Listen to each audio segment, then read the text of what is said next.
ఓం నమో వెంకటేశాయ. జగన్మోహనమైన సోంపాళెం ఆలయం కార్యక్రమానికి స్వాగతం, సుస్వాగతం.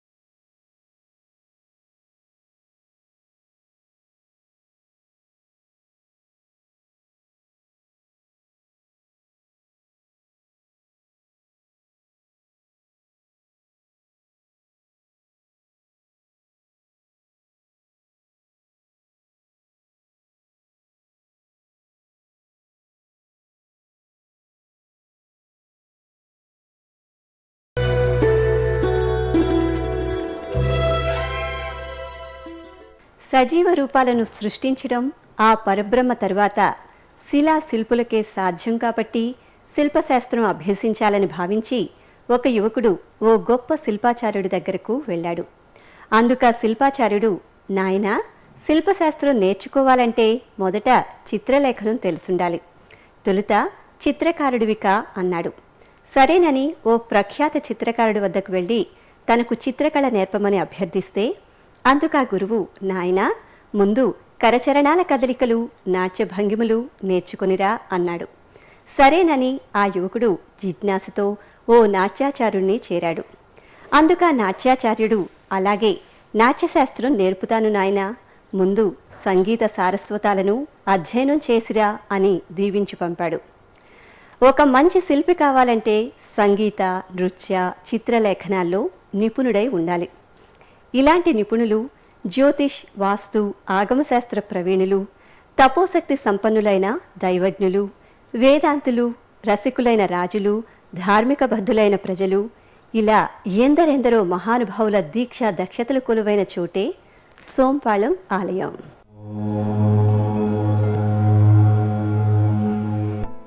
ఆంధ్రప్రదేశ్ చిత్తూరు జిల్లా తిరుపతి క్షేత్రం నుంచి మదనపల్లె చేరుకొని అక్కడి నుంచి హార్స్లీ హిల్స్ మీదుగా కదిరి రోడ్డులోని మండల కేంద్రం మొలకల చెరువుకు 7 కిలోమీటర్ల దూరంలో సోంపాళెం గ్రామం తారసపడుతుంది. సోంపాళెం వెలుగులు చిమ్మే దివ్యధామం.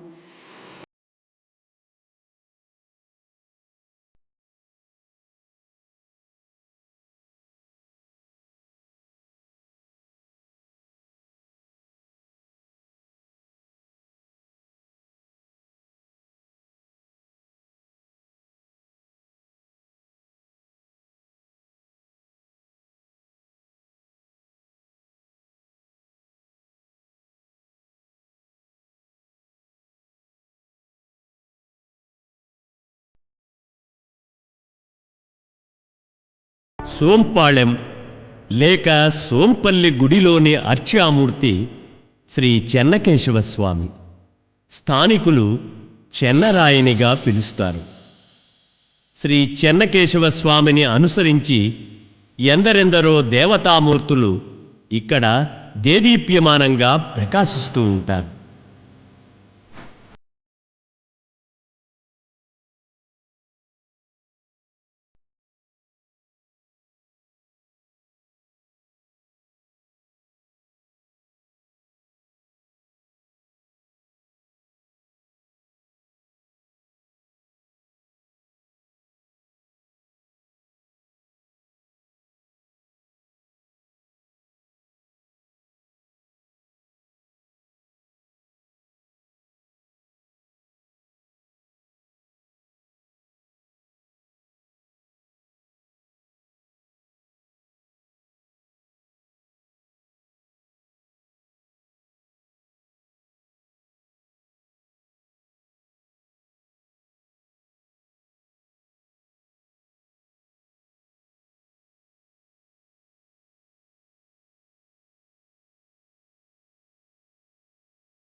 భారతదేశం మిగతా ప్రపంచ దేశాలకు ఇచ్చిన కానుక తపస్సు, ధ్యానం, మెడిటేషన్. సోంపాళెం గుడి నిర్మాణంలో పాలుపంచుకున్న వారంతా ధ్యానులు, భవిష్యత్ దర్శనం చేసిన ద్రష్టలు, స్రష్టలు. ఒక్కో దేవతను శిల్పించే ముందు ఆయా దేవతల మూలమంత్రాన్ని ఆవాహన చేసి శక్తి నిక్షిప్తం చేసిన ఘనులు వారు. అందుకే ఇక్కడి ప్రతి ఒక్క దేవత రూపం మనలో దైవిక భావనలను ప్రోధి చేస్తూ ఉంటుంది. అలౌకిక, అధిభౌతిక, పారమార్థిక, మార్మిక తేజో ప్రకంపనాలను ప్రసరిస్తూ ఉంటుంది. చిత్తరువు చూసినంతనే చాలు చిత్తైపోతాం. సోంపాళెం గుడి విజయనగర చక్రవర్తుల కాలంలో వైభవోపేతంగా వెలిగింది.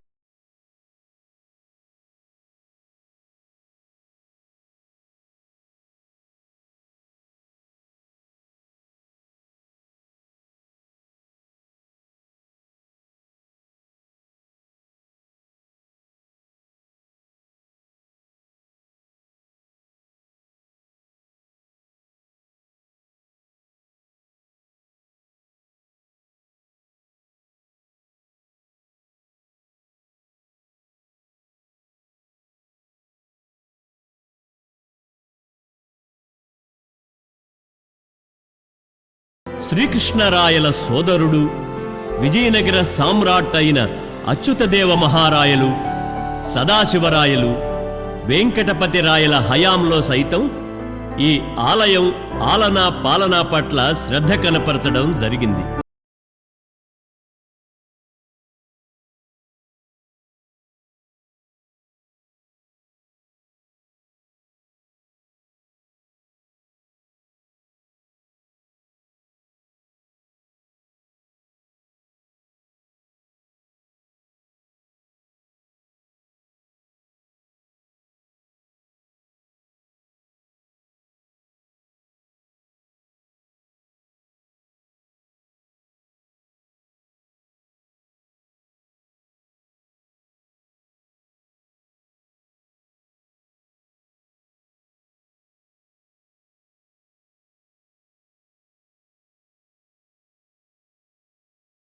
కాకతీయులు సైతం తమ ప్రభావం నెరిపారు. చోళుల హయాంలో ఈ ప్రదేశాలన్నీ పెరుంబునప్పాడిలో అంతర్భాగం. 1336 సంవత్సరంలో విజయనగర సామ్రాజ్య స్థాపనతో హరిహరరాయల హయాంలో పూర్తిగా విజయనగర రాజుల చేతిలోకి వచ్చింది.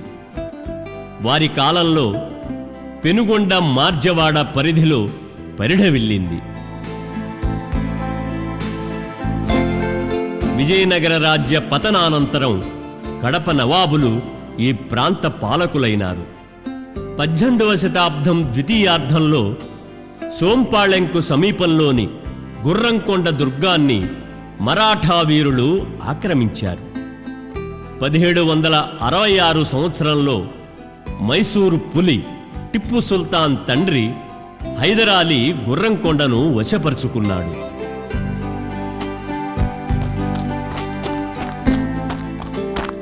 మైసూరు యుద్ధానంతరం 1800 సంవత్సరం కల్లా బ్రిటిష్ వారి ఏలుబడిలోకి వచ్చింది.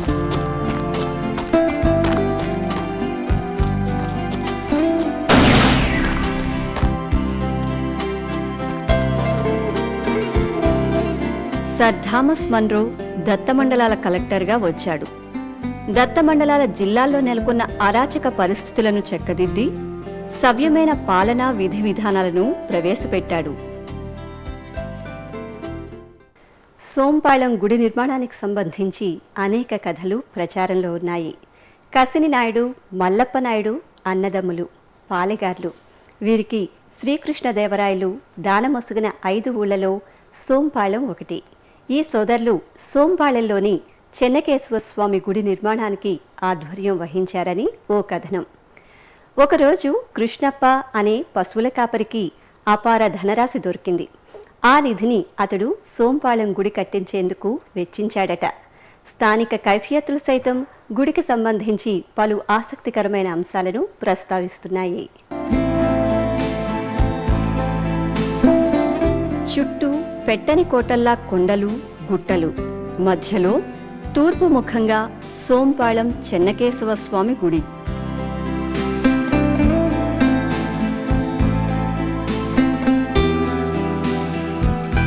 ఆహ్లాదకర పరిసరాల నడుమ ఒప్పారే ఈ దేవళం దక్షిణాది దేవాలయ ఆగమ వాస్తురీతిని అనుసరించి నిర్మితమైంది. గుడి నిర్మాణంలో గ్రానైట్ రాయిని, కాల్చిన ఇటుక, సున్నంగారను వాడారు. విజయనగర శిల్పకళా సౌరభానికి ఇదో మచ్చు తునక.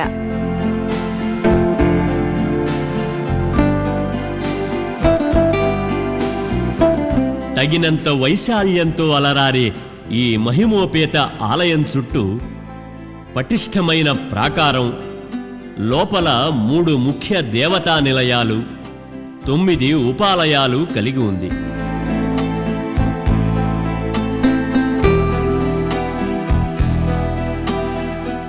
ఎత్తైన గోపురంతో కూడిన ప్రవేశద్వారం మనల్ని పలకరిస్తుంది.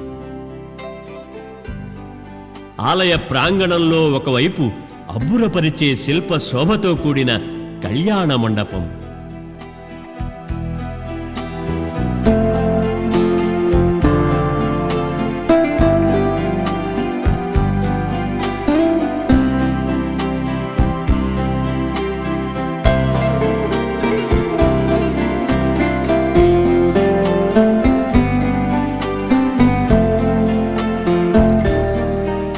బయట గుడి ప్రాకారాన్ని ఆనుకొని గొల్ల మండపం లేదా గొల్లదాని మండపం కనువిందు చేస్తుంది.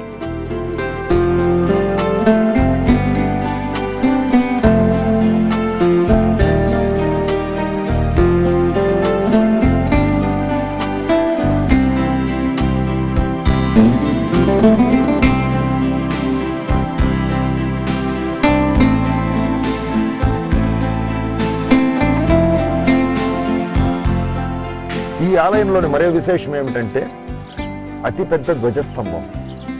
ఈ నలుచతురస్రాకారపు ఈ ధ్వజస్తంభం 52.5 అడుగుల ఎత్తులో ఉంటుంది. ఈ ధ్వజస్తంభంలో ఈ పీఠం పైనటువంటి ప్రతిష్ఠితమైనటువంటి ఈ స్తంభానికి నలువైపులా గొప్ప చిత్రాలు చిత్రితమై ఉన్నాయి. గుడి ముంగిట అత్యంత ఎత్తైన ఏకశిలా నిర్మిత ధ్వజస్తంభం తన ఔన్నత్యాన్ని చాటుతూ ఉంటుంది. ఈ ధ్వజస్తంభాన్ని దీపస్తంభంగా కూడా పిలుస్తారు. నిఠారుగా నిలిచి ఉన్న ఈ ధ్వజస్తంభం ఒంటి నిండా లతలు, తీగలతో కూడిన ఘనమైన శిల్ప కళాకృతులు.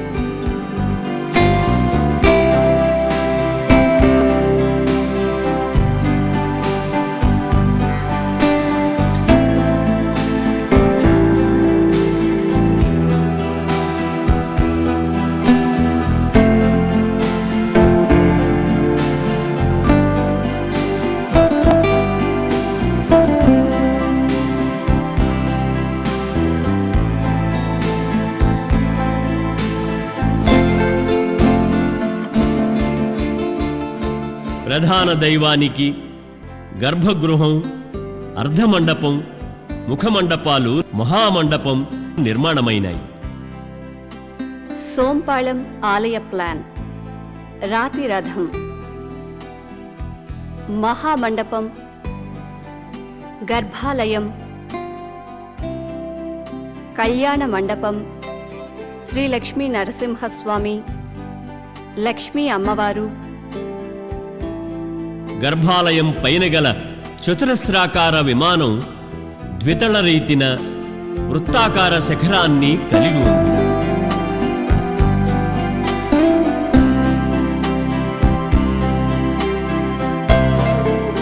ఆలయం పైన శుద్ధ శిల్పాలైన స్టక్కో మూర్తులు శిల్పించబడ్డాయి.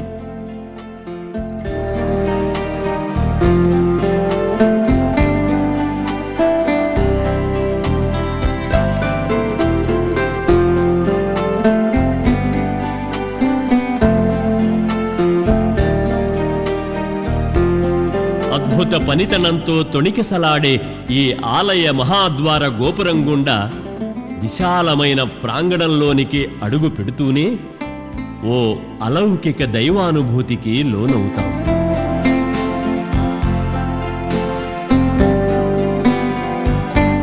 ఎదురుగా బలిపీఠం. బలిపీఠం అవతల మనోహరమైన రాతిరథం అఖండమైన శిల్పశోభతో అలరారుతూ ఉంటుంది.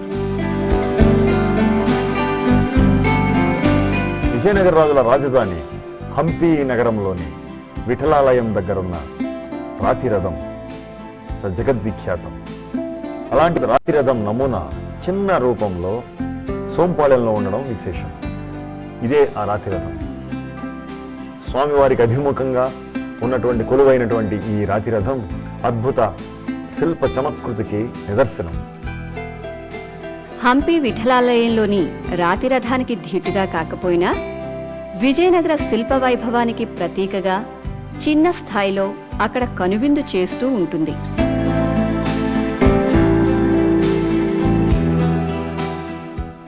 ఇరుసులతో కూడిన 4 చక్రాలు రథగమనాన్ని సూచిస్తుంటాయి.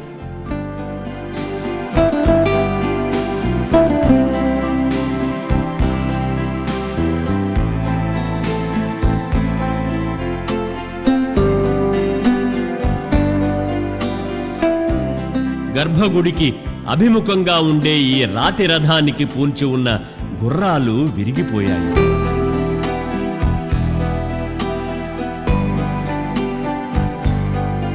పాలిష్ చేసిన రథం పైభాగంలో నల్లరాతిని వాడారు.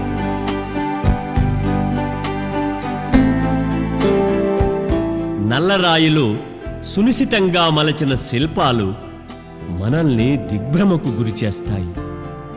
ఆ నల్లరాయి శిల్పి చేతిలో మైనపు ముద్దగా మారి వన్నె చిన్నెల తళుకులద్దుకుంది.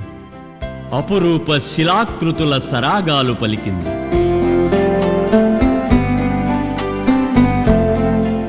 రథశిఖరం నలువైపులా విష్ణు అవతారమూర్తులను చెక్కారు. ఉత్తర దిక్కున గల నృసింహస్వామి రూపం అత్యంత ఆకర్షణీయం, ప్రభావశీలం. రాతి రథం కుదురుకుని ఉన్న మహామండపం చూసి తీరాల్సిన కళా వైచిత్రి. 3 వరుసల్లో 14గా శిల్పస్తంభాలు మహామండపానికి ఆసరా.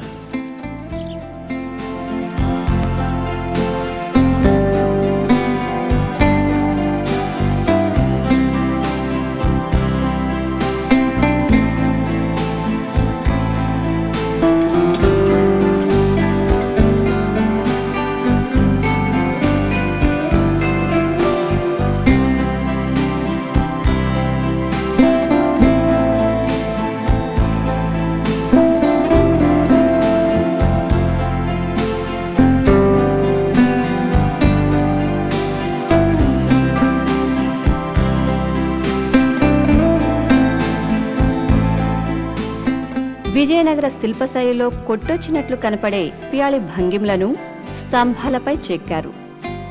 అనేక దేవతామూర్తులను, మతైక ప్రతీకలను అక్కడి శిల్ప స్తంభాలపై చూడ చక్కగా పొందుపరచడం విశేషం.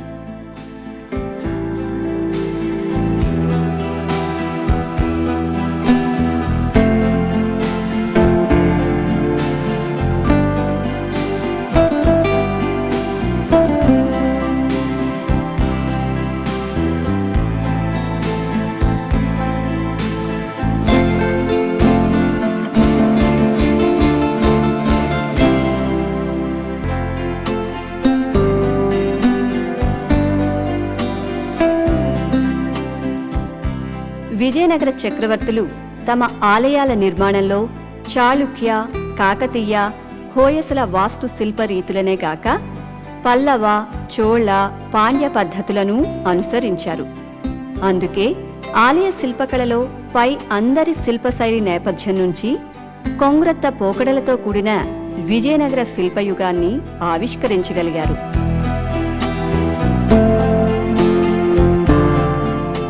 సోంపాళెం గుడిలోని మరో ముఖ్యమైన విశేషం ఏంటంటే ఇక్కడున్నటువంటి మహామండపం పైకప్పుకు చిత్రాలు ఉండడం. ఆ చిత్రాలు కూడా వర్ణశోభితంగా అలరారుతుంటాయి. ఇవన్నీ కూడా 400-500 ఏళ్ల క్రితం నాటివి. ఈ పెయింటింగ్స్ లేపాక్షిలోను, తాడిపత్రిలోను, తిరుపతిలో కూడా ఉండేవి. తిరుపతి అలిపిరి దగ్గర ఉన్నటువంటి సాలు నరసింహరాయలు కట్టినటువంటి ఒక ఆలయం ఉంది, నృసింహాలయం. ఆ ఆలయం పైకప్పు కూడా ఉండేవి. ప్రస్తుతం ఆ శిథిలాలయం స్థానంలో తిరుమల తిరుపతి దేవస్థానాల వారు శ్రీ లక్ష్మీనారాయణ స్వామి ఆలయాన్ని ఏర్పాటు చేశారు.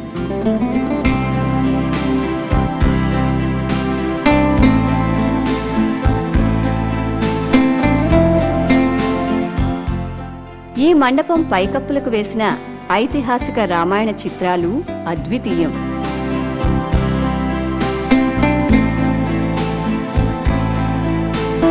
అనంతపురం జిల్లా లేపాక్షి, తాడిపత్రి ఆలయాల తరహాలో వేసిన ఈ భిత్తికా చిత్రాలు చిత్రకళా రంగంలో అసమాన ప్రక్రియ.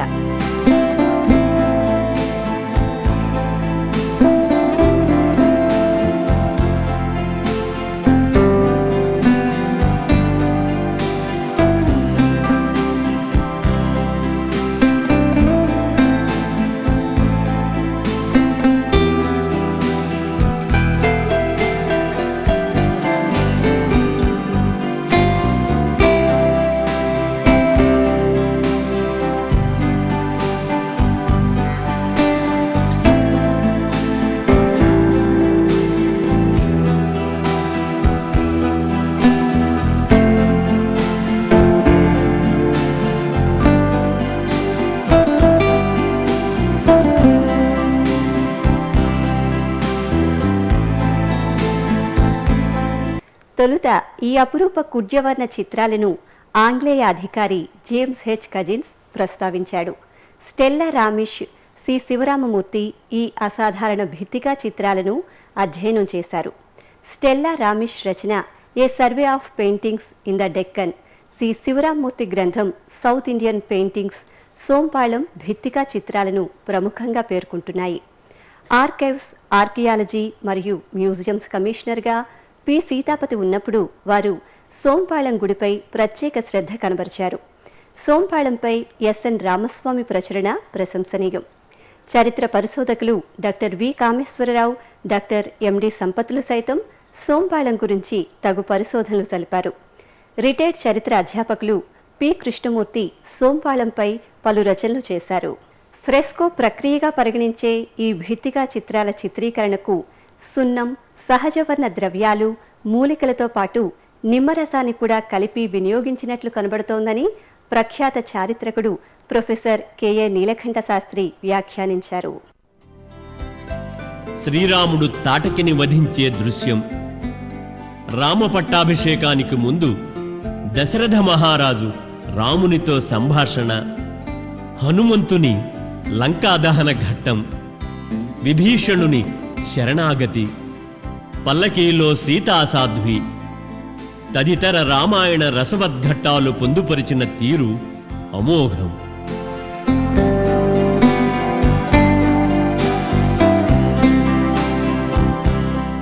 సోంపాళెం చిత్రకారులు చిత్రించిన చిత్రాల్లో ఆయా పాత్రల హావభావాలు, వస్త్రధారణ, ఆభరణాలు, కదలికలు, సన్నివేశాలను తీర్చిదిద్దిన వైనం అపూర్వం.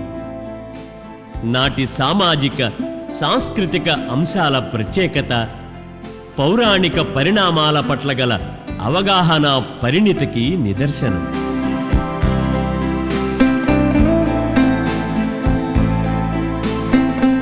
చాలా వరకు రంగు వెలసి మాసిపోయిన ఈ చిత్రాలను పునరుద్ధరించేందుకు గతంలో ప్రయత్నాలు జరిగాయి. కానీ పెద్దగా ఫలించలేదు.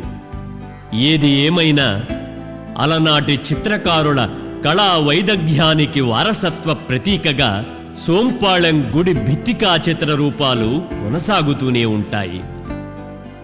కళ అజరామరం. సోంపాళెం వైభవం గురించి ఎంత చెప్పినా తక్కువే. రెండో ఎపిసోడ్లో సోంపాళెం గురించి మరిన్ని విశేషాలు తెలుసుకుందాం. నమస్కారం. ఓం నమో వెంకటేశాయ.